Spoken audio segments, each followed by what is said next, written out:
जय हिंद। आशा करता हूं आप सभी स्वस्थ होंगे। मेरा नाम है विक्रम कुमार। इस वीडियो में हम लोग क्या पढ़ेंगे?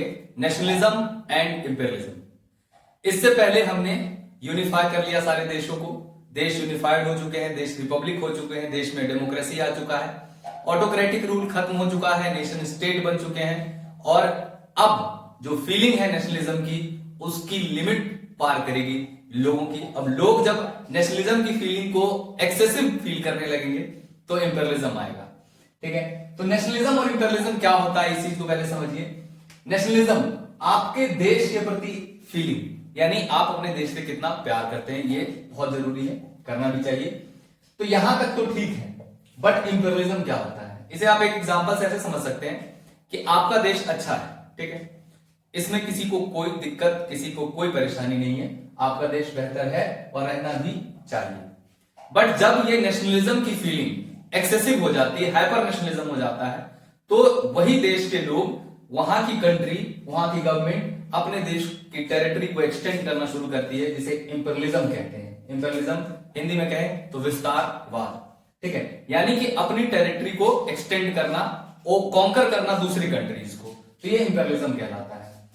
नेशनलिज्म की फीलिंग, देखिए किसी भी चीज को अगर लिमिट में रखा जाए तो बहुत बेहतर होता है। जब भी लिमिट किसी चीज की पार करती है तो ऑब्वियस सी बात है वो खराब ही होता है। तो इंपेरियलिज्म खराब चीज है, ठीक है। हाइपर नेशनलिज्म खराब चीज है। इससे क्या होगा कि टेंशंस क्रिएट होंगे, वॉर होगा, और वॉर के कारण नुकसान होगा। तो नेशनलिज्म जो है वो कहीं ना कहीं इंपेरियलिज्म को बढ़ावा देता है। नेशनलिज्म कब तक? जब तक लिमिट में है। नेशनलिज्म की फीलिंग जब तक लिमिट में है तब तक कोई दिक्कत नहीं है। बट जब नेशनलिज्म की फीलिंग कहीं ना कहीं एक्सेसिव हो जाए, हाइपर नेशनलिज्म हो जाए, तो वो इंपेरियलिस्टिक व्यू हो जाता है, और इंपेरियलिस्टिक व्यू यानी विस्तारवाद की तरफ चला जाता है, जिसके कारण इंटेंस कॉन्फ्लिक्ट, एक्सप्लोसिव जोन बनता है, जिसके कारण एक कंट्री दूसरे कंट्री के साथ रेडी टू वॉर, यानी कि वॉर में पार्टिसिपेट करते हैं, और दोनों में फिर युद्ध चलता है, महायुद्ध चलता है। ठीक है, अब इस एग्जांपल से आप आई होप कि समझ गए होंगे कि नेशनलिज्म क्या होता है। नेशनलिज्म आप अपने देश के प्रति कितना लगाव है आपका, वो रहता है। इंपेरियलिज्म विस्तारवाद है, आप आर्मी के थ्रू, आप किसी पॉलिटिकल पॉलिसीज के थ्रू, किसी भी तरह से किसी भी और देश पे जब कॉन्कर करने की कोशिश करते हैं तो उसको इंपेरियलिस्टिक नेचर कहा जाता है, विस्तारवाद कहा जाता है। ठीक है, by the last quarter of 19th century nationalism no longer retain its idealistic liberal democratic sentiment। क्या है इसका मतलब? आसान भाषा में समझिएगा।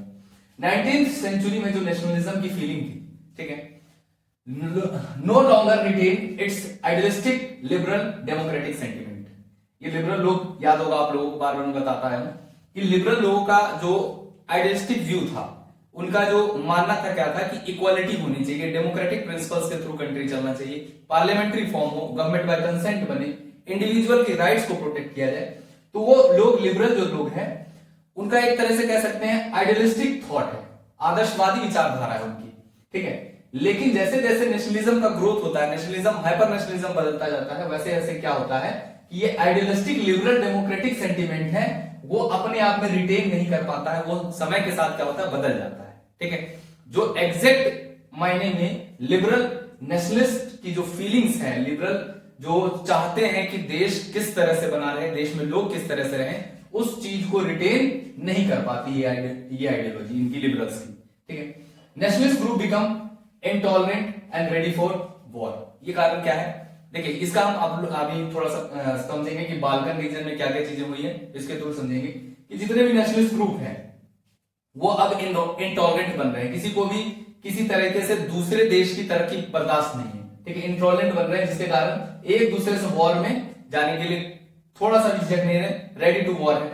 यूरोपियन पावर्स मींस जो बड़े पावर्स हैं, जैसे कि उस समय में फ्रांस हो गया, रशिया हो गया, ऑस्ट्रो हंगेरियन एम्पायर हो गया, ठीक ना, जर्मनी हो गया, ये सारे powers manipulated the nationalist aspiration of people for on imperialistic aims. इसका मतलब क्या है? देखिए, कई बार क्या होता है, जब हम केस ऑफ बाल्कन पढ़ेंगे तो यहाँ पे बहुत सारे छोटी छोटी कंट्रीज हैं, छोटे छोटे टेरिटरीज हैं। तो ये यूरोपियन पावर क्या करते हैं, यहाँ में कंट्री में रहने वाले, यहाँ के कंट्री में रहने वाले लोगों का, जो बाल्कन रीजन में लोग रह रहे हैं, उन लोगों के जो नेशनलिस्ट एस्पिरेशन है उसको मैनिपुलेट करना शुरू करते हैं, अपने फायदे के लिए इस्तेमाल करना शुरू कर देते हैं। ठीक है, उनका अपना इंपेरियलिस्टिक, यानी कि उनका अपना विस्तारवाद का कुछ एम होता है, वो अपने आप को एक्सटेंड करना चाहते हैं इन कंट्रीज में। इसके लिए वहां के जो नेशनलिस्ट पीपल हैं उनके थॉट्स को मैनिपुलेट करना शुरू कर देते हैं यूरोपियन पावर।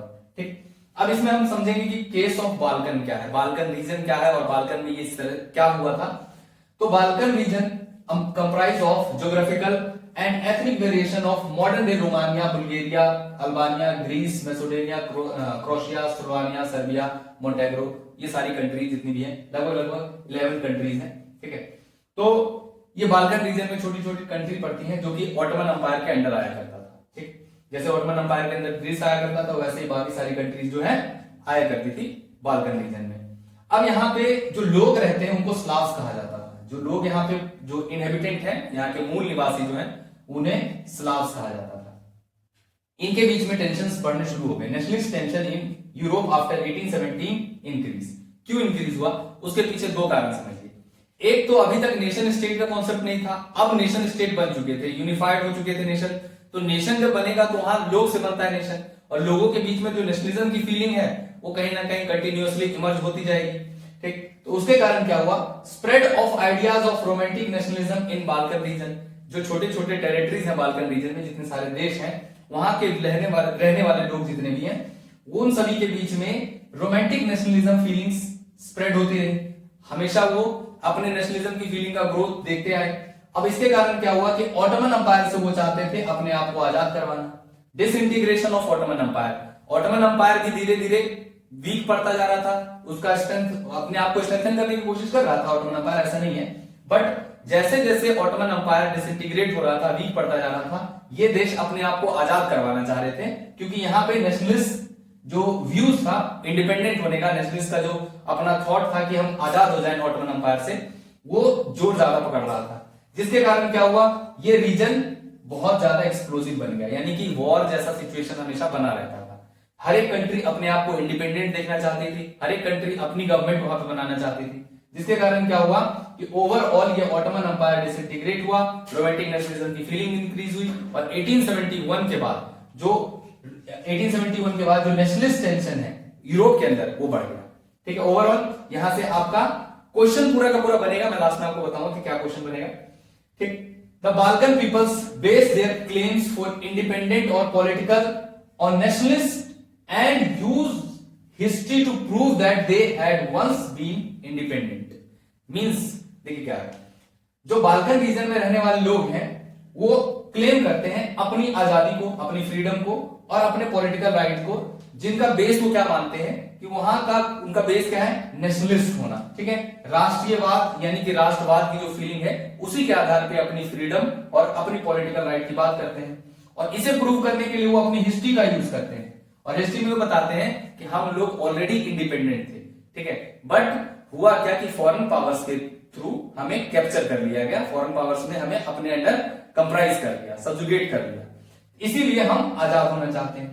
ओवरऑल क्या है, पूरा का पूरा कहानी अगर आप समझेंगे तो ओवरऑल स्टोरी ये कहता है कि एक बाल्कन रीजन है जो कि ऑटोमन अंपायर के अंडर आता है, यहाँ पे बहुत सारी कंट्रीज हैं, इन सभी कंट्रीज में धीरे धीरे नेशनलिज्म की फीलिंग इमर्ज होनी शुरू हुई। इमर्ज होना शुरू हुआ तो ये इंटेंस कॉन्फ्लिक्ट जोन बन गया, क्योंकि हर एक टेरिटरी अपने आप में इंडिपेंडेंट होना चाहती है। ठीक, अब इंडिपेंडेंट होना चाहती है तो इसमें यूरोपियन पावर अपने एस्पिरेशन के लिए, अपने इंपरियलिस्टिक व्यूज के लिए इनके नेशनलिज्म की फीलिंग को मैनिपुलेट करना शुरू कर देते हैं, क्योंकि इनका फायदा होता है। अब समझिएगा आगे, the rebellious nationalists in Balkan thought their struggle as attempt to win back their long past independence. As I said कि बाल्कन रीजन में जितने भी लोग रहते थे, अपनी फ्रीडम और अपने पॉलिटिकल राइट का बेस क्या मानते थे, उनकी नेशनलिज्म की फीलिंग। ठीक है, अब नेशनलिज्म की फीलिंग जिस तरह से इमर्ज हुई बाल्कन रीजन में, तो लोग वहां के जो नेशनलिस्ट लोग हैं, वहां पे रेबेलियंस जो है नेशनलिस्ट, वो वापस चाहते थे अपनी इंडिपेंडेंस को। क्यों?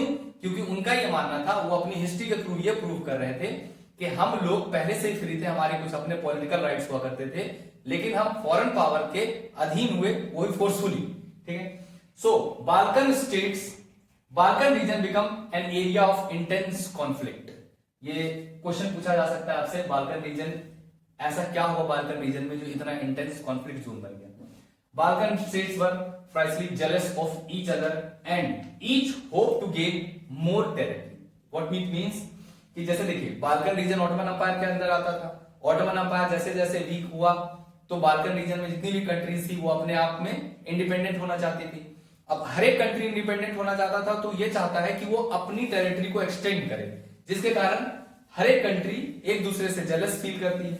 अब जेलस फील करती है तो जिसके कारण क्या होता है, आपकी आसपास की जो नेबरिंग कंट्रीज है उससे इंटेंस कॉन्फ्लिक्ट, वॉर का situation, the region become the ground for big power rivalry. अब देखिए, जैसे छोटे छोटे लोग जब लड़ना शुरू करते हैं ना, तो बीच में कहीं ना कहीं आपने देखा होगा कि लोग जो बड़े पावर्स हैं वो मैनेज करने के लिए, जो मैटर हो जाता है तो मैनेज करने के लिए लोग आते हैं ना, तो उसी तरह से यहाँ पे भी क्या हुआ कि छोटी छोटी जो कंट्रीज हैं जब आपस में राइवलरी के तौर पे लड़ रही हैं, तो बड़े यूरोपियन पावर यहाँ पे इंटरफेयर करते हैं। बच्चों की लड़ाई में बड़ों का आना सिंपल सी बात है।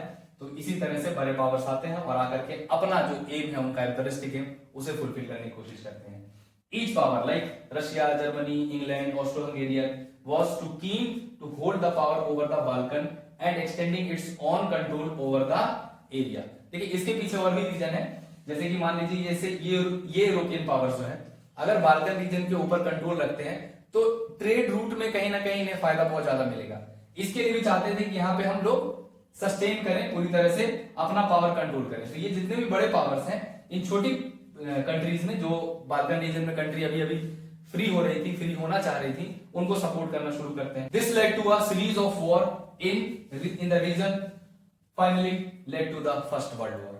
जिसके कारण क्या हुआ, जो यूरोपियन पावर है, मान लीजिए एक यूरोपियन पावर किसी और कंट्री को सपोर्ट कर रही है, दूसरी यूरोपियन पावर किसी और कंट्री को सपोर्ट कर रही है। तो पहले क्या था कि आपस में ये बाल्कन रीजन के कंट्री आपस में कॉन्फ्लिक्ट जोन में थे, बट यूरोपियन कंट्री के आने के बाद, यानी इंटरफेयर करने के बाद, ये बड़े बड़े यूरोपियन पावर भी आपस में कॉन्फ्लिक्ट में आ गए, ये एक दूसरे से वॉर के लिए तैयार हो गए। तो इसके कारण सीरीज ऑफ वॉर हुआ और फाइनली फर्स्ट वर्ल्ड वॉर हुआ। अगर फर्स्ट वर्ल्ड वॉर याद हो आपको, तो ऑस्ट्रिया के राजा जो ड्यूक फर्नांडिस हैं, उनको मार दिया गया था सर्बिया में। तो सर्बिया में जब उनकी डेथ हुई, तो कभी भी कोई भी वॉर जो लड़ा जाता है सेना के बीच में लड़ा जाता है, कोई पॉलिटिकल रिप्रेजेंटेटिव होता है उसे नहीं मारा जाता है। लेकिन वहां के राजा की डेथ के बाद ये सारा कुछ हुआ, ऑस्ट्रिया का साथ जर्मनी ने दिया और उधर फ्रांस ब्रिटेन एक साथ हो गए बैलेंस ऑफ पावर को मेंटेन करने के लिए, और जिसके कारण एक बड़ा विश्व युद्ध, फर्स्ट वर्ल्ड वॉर इमर्ज होता है। सो अब इन सभी के कारण ओवरऑल अभी क्या पढ़ा है आपने कि बाल्कन रीजन, जो कि बहुत सारे छोटे छोटे कंट्रीज से मिलकर के बना हुआ था, अल्बेनिया है, आपका क्रोएशिया है, मैसेडोनिया है, जितने भी कंट्रीज हैं, इन सभी कंट्रीज से मिलकर के बना हुआ है। अब यहाँ पे क्या होता है कि नेशनलिज्म की फीलिंग इमर्ज होती है। ये अपने आप को ऑटोमन एम्पायर से आजाद करवाना चाहते हैं, और आजाद करवाने के लिए जो है यूरोपियन पावर का सपोर्ट मिलता है, और यूरोपियन पावर अपने इंपीरियलिस्टिक व्यू के लिए एक दूसरे को अलग करना चाहते हैं ताकि अपना कंट्रोल वहां पे स्टैब्लिश कर सके, जिसके कारण क्या होता है सीरीज ऑफ वॉर, और सीरीज ऑफ वॉर के बाद first world war. So nationalism align with imperialism, जब नेशनलिज्म पे इंपीरियलिज्म हावी होने लगता है, led Europe to disaster in 1914। First world war होता है और इसके कारण क्या होता है कि यूरोप डिजास्टर, यानी यूरोप में डिजास्टर एक पैदा हो जाता है, यूरोप डिजास्टर की तरफ बढ़ता है। ठीक है, यानी कि नेशनलिज्म अगर एक्सेसिव हो जाए, या नेशनलिज्म पे जब इंपीरियलिज्म हावी हो जाए, यानी विस्तारवाद हो जाए, उस चीज, वो फीलिंग जो राष्ट्रवादी फीलिंग है वो कहीं ना कहीं एक्सेसिव हो जाए, तो क्या होगा, उसके कारण डिजास्टर होगा, और डिजास्टर के कारण क्या हुआ, आपने देखा कि फर्स्ट वर्ल्ड वॉर हो गया। तो इसका मतलब क्या है कि नेशनलिज्म किसी काम का नहीं है। क्या नेशनलिज्म बुरा है या इंपीरियलिज्म बढ़िया है? तो ओवरऑल देखा जाए तो नेशनलिज्म बढ़िया है जब तक इस सीमा में है, लिमिट में है। ठीक है, many countries in the world which had been colonized by the European power in 19th century begin to oppose imperial domination। यानी कि नेशनलिज्म बढ़िया है। कैसे नेशनलिज्म बढ़िया है आप समझिएगा इंडियन कंटेक्स्ट में। जैसे मान लीजिए कि कोई कंट्री है जो बहुत पावरफुल है, ठीक है, कॉलोनिज्म का मतलब क्या होता है कि जब एक पावरफुल कंट्री किसी और कंट्री के ऊपर रूल करती है, कॉलोनाइज कर लेती है, उसे कॉलोनिज्म कहते हैं। तो वैसे ही ब्रिटेन हमें कॉलोनाइज किया हुआ था, तो हमारे अंदर जो स्ट्रगल है, यानी नेशनलिज्म की जो फीलिंग है, वो इमर्ज हुई जब ही हम लोग आजाद हुए ब्रिटेन से। ठीक, तो ऐसे ही कई यूरोपियन पावर्स जो है, कई सारे कंट्रीज को 19th सेंचुरी में बहुत कॉलोनी बनाए हुए थे, बहुत सारे देश को अपनी कॉलोनी बनाए हुए थे, जिसके कारण क्या हुआ, वो इंपीरियलिस्टिक डोमिनेशन को हम अपोज कर पाए। तो उसके पीछे का रीजन था नेशनलिज्म की फीलिंग। इट मींस कि नेशनलिज्म की जो फीलिंग है वो बहुत बढ़िया है जब तक उस पर इंपीरियलिज्म हावी नहीं होता है। ब्रिटेन के अंदर आपने देखा कि इंडस्ट्रियल रेवोल्यूशन आया, बहुत पैसा कमाया लोगों ने, यानी ब्रिटेन वाले ने। अब ब्रिटेन के लोगों ने क्या किया कि किसी न किसी तरह से पावर को अकोमोडेट करना शुरू किया, पावर को पूरी तरह से, यहाँ पे भारत हो गया या फिर जो सब कॉन्टिनेंट, इंडियन सब कॉन्टिनेंट है, उन सभी कंट्रीज पे इंपोज करना शुरू किया, और इसके कारण यहाँ पे हमारे ऊपर रूल करना शुरू कर दिया। तो ओवरऑल क्या रहा कि ब्रिटेन के द्वारा हम लोग कॉलोनाइज हो गए। अब कॉलोनाइज हुए तो हम लोग उनके अगेंस्ट यानी इंपीरियल डोमिनेंस के अगेंस्ट कैसे आए, तो उसके पीछे का सबसे बड़ा फैक्टर था फीलिंग ऑफ नेशनलिज्म। हमें नेशनलिज्म की फीलिंग यूनाइट की, हमारे अंदर sense of collective identity, sense of commonness develop किया। अगर जम्मू कश्मीर में रहने वाला व्यक्ति या कन्याकुमारी में रहने वाला व्यक्ति फील क्या कर रहा था कि हम लोग किसके गुलाम हैं, किसके अंडर हैं, तो ब्रिटिशर्स के अंडर है। तो ब्रिटिशर्स हमारे लिए एक तरह से कह सकते हैं एंटी इंपीरियलिस्टिक मूवमेंट। तो हम लोगों ने एंटी इंपीरियलिस्टिक मूवमेंट चलाया कि ये लोग इंपीरियलिस्टिक व्यू से आए थे और हम लोग स्ट्रगल कर रहे थे अपनी फ्रीडम के लिए। So anti imperial movement. आगे अब जब नेशनलिज्म इन इंडिया पढ़ेंगे तो उसमें भी समझ में आएगा कि हम लोग ब्रिटेन के कॉलोनी थे और हम लोगों ने एंटी इंपीरियलिस्टिक मूवमेंट चलाया, क्योंकि ये लोग इंपीरियल पावर थे, अपने आप को एक्सटेंड कर रहे थे, जो इंडियन सब कॉन्टिनेंट है उन सभी कंट्री को अपना गुलाम बना रहे थे। The sense that they all struggle to form independent nation state and were inspired by the sense of collective national unity. Collective national unity कैसे डेवलप होगा? कभी न कभी आप हम सभी के सभी गुलाम थे ब्रिटिश गवर्नमेंट के अंदर। तो ब्रिटिश डोमिनेशन के अंदर जब हम लोग थे तो हमारे अंदर जो स्ट्रगल डेवलप हुआ, यानी कि जो नेशनलिज्म की फीलिंग है, थ्रू दिस हम लोग फ्रीडम को असर्ट करते हैं, ठीक है, by sense of collective national unity forge into confrontation with imperialism. Nationalism में imperialism, confrontation with imperialism means कि इंपीरियलिज्म से हम सीधे सीधे टक्कर कब ले पाते हैं, जब हमारे अंदर कलेक्टिव नेशनल यूनिटी डेवलप होता है, ठीक है। हम कन्फ्रंट कब कर सकते हैं, जब हमारे अंदर नेशनलिज्म की फीलिंग, ठीक है, और नेशनलिज्म की फीलिंग के थ्रू हम लोग कलेक्टिवली पूरी तरह से एक दूसरे को यूनाइट कर पाते हैं। The idea that society should be organise into nation state came to be expected as natural and universal। अब नेशन स्टेट का फॉर्मेशन जो है वो कैसे ऑर्गेनाइज होना चाहिए, वो ऑर्गेनाइज होना चाहिए नेचुरल एंड यूनिवर्सल, ठीक है, यानी कि किसी तरह से आप फोर्सफुली इस चीज को नहीं इंपोज कर सकते हैं, फोर्सफुली आप किसी पे नहीं थोप सकते हैं। ये नेचुरल होना चाहिए और यूनिवर्सल होना चाहिए। हर एक देश को, हर एक राज्य को सेपरेट और इंडिपेंडेंट होने का पूरा अधिकार है। उस पर कोई भी गुलाम, कोई भी उसे कैप्चर नहीं कर सकता है, उसे कॉलोनाइज नहीं कर सकता है। ये नेचुरल और यूनिवर्सल होना चाहिए। अब क्वेश्चन क्या क्या बनते हैं, ओवरऑल क्वेश्चन बनता है nationalist tension in Balkan region led first world war how. तो पहला जो आपने देखा नेशनलिस्ट टेंशन जो बाल्कन रीजन में डेवलप हुआ, उसके कारण क्या हुआ, फर्स्ट वर्ल्ड वॉर हो गया। यानी कि जब ऑटोमन एम्पायर से बाल्कन रीजन अपने आप को इंडिपेंडेंट करना चाहते थे, तो छोटे छोटे जो कंट्रीज हैं इनके सपोर्ट में यूरोपियन पावर आ जाते हैं अपने इंपीरियलिस्टिक एम को फुलफिल करने के लिए। अब इसके कारण क्या होता है कि एक पावर दूसरे पावर के अगेंस्ट में, क्योंकि बैलेंस ऑफ पावर करना है सभी को, तो इसके कारण फर्स्ट वर्ल्ड वॉर होता है। ये क्वेश्चन बहुत इंपॉर्टेंट है। और दूसरा क्वेश्चन आपका कि nationalism align with imperialism led Europe to disaster in 1914 how. ये दोनों क्वेश्चन इंपॉर्टेंट है, पढ़िएगा इसको और ध्यान से। तो फाइनली हम लोगों ने 1789 से लेकर के 1914 तक का सफर तय किया है। Rise of nationalism in Europe में हमने बहुत चीजें देखी। एक टाइमलाइन देखा कि 1718 में फ्रांस में रेवोल्यूशन हुआ, 1797 में इटली में नेपोलियनिक वॉर हुए, बहुत सारे जगह पे नेपोलियन ने अटैक किए। उसके बाद हम लोगों ने 1804 नेपोलियन जब अपने आप को एम्परर डिक्लेयर करते हैं। उसके बाद 1815 न्यू कंजर्वेटिज्म हमने पढ़ा, ट्रीटी ऑफ वियना पढ़ा। 1830 में जुलाई रेवोल्यूशन से फ्रांस में फिर से स्पार्क फैलता है और बाकी यूरोपियन कंट्रीज में वो नेशन स्टेट का कॉन्सेप्ट जाता है।